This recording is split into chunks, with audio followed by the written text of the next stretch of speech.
many of us have ever passed the boarded-up brownstone mansion without wondering what may be happening inside. Was the owner of such a place really away for the winter? Or was he perhaps looking out at us through a crack in the drawn blinds? Those dusty halls once echoed to violins and laughing voices, but what kind of laughter is heard there now? Danny Nash, blackmailer and confidence man extraordinary, with his wife Helen, hid out in such a place to avoid a murder investigation. This is what happened to them in Murder Mansion. A few blocks away from the old Sylvester mansion, Danny Nash and his wife closed out a long-standing account. You rotten blackmailers. For years I've paid to save my family's good name, and now my money's gone? I'm through. What you do about it is up to you. Okay, Carson. Then you're no use to us, are you? Stop. Stop it, Nash. You can't kill me in cold blood. Oh, can I? That's right, Danny. Give it to him good. I'm sick of his whining. After their hasty action, do seek a hideout. Where to now, Dan? Ever heard of the Sylvester place? Nobody will ever think of looking for us there. It's a cinch. No watchman in the place, is there? I've already taken care of him. Come on, kid. Hop in. Haven't got all night. Oh, it's sure spooky in here. Where's the man who lives here? Old Sylvester's in Florida right now. Nothing to worry about till May. Well, what do you think of it, kid? This is the upstairs library. Off there is our bedroom, and that door leads to the sitting room. It'll do. Right now it looks like a cyclone hit it. But then his attention is drawn to an open book lying on the floor. Well, what do you know? An old hand-lettered book. 500 or 600 years old if it's a day. Okay, bright boy. So you were honored man in college. Now how about wrestling up some grub? I'm starved. Go on, laugh. I happen to know that the sale price of a book like this could keep us eating for years. Listen to this, Helen. Vocare daemonum, Teneshad necesse est. Then he finds that he has called up a demon from the half-world. I am Teneshad, slave of him who calls my name. How can I serve you, good friends? Ask, and I shall bring your heart's desire. Danny, get that thing out of here. You know, it might work. Very well, my friend. Bring us something to eat. The best. This is more like it. I said the best and he brought it. For years I served Mr. Sylvester, sir. I brought him wealth, fame, and even this house. Command me, and all these things shall be yours. Dan, that creature's making me so nervous that I can't eat. Ask him to go. Okay, anything you say. Teneshad, while we finish up here, see that the bedroom is done over fit for a king and his queen. At once, master. Upon order, the demon transforms the bedroom into a dream from the Arabian Nights. No complaints now, eh? Tomorrow we'll have complete new outfits. Sport clothes, formals. Gee, I must be dreaming. Next morning. How do I look in white tie and tails, huh?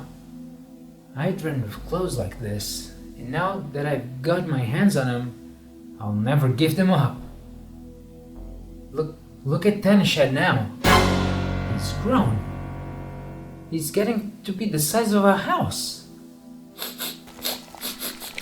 Teneshad, I don't understand this. What's more, I saw something cross the floor near your feet. What's going on here? I saw nothing, Master. Nothing.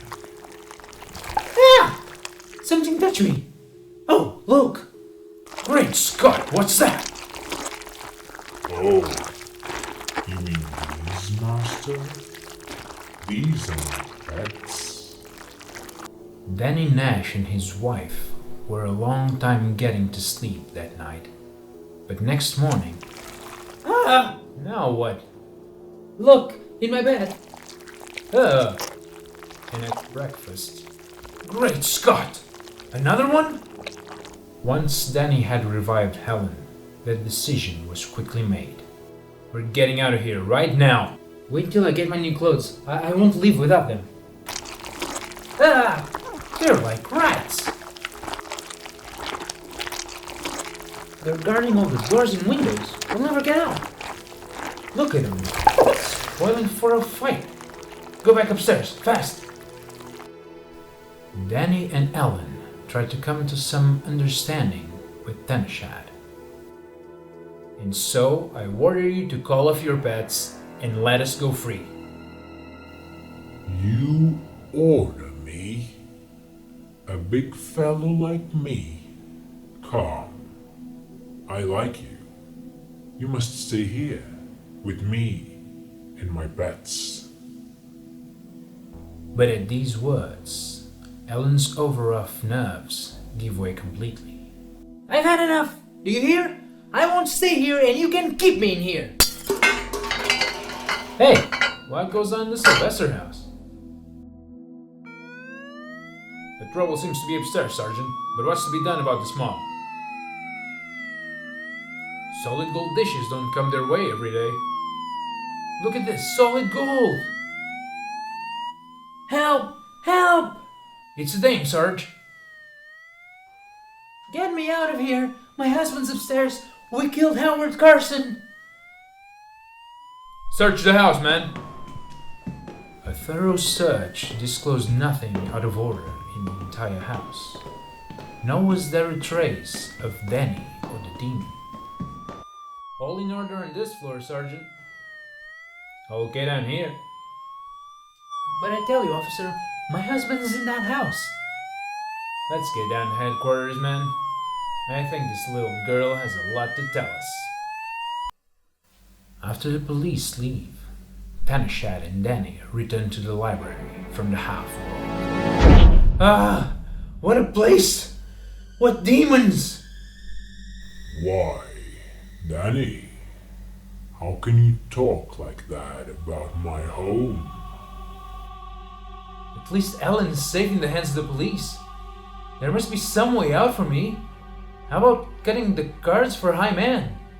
If I win, I go free. If I lose, I'm your slave forever. Sounds like fun, Danny. Yes, I knew we could come to some agreement. Ha! 9 of spades.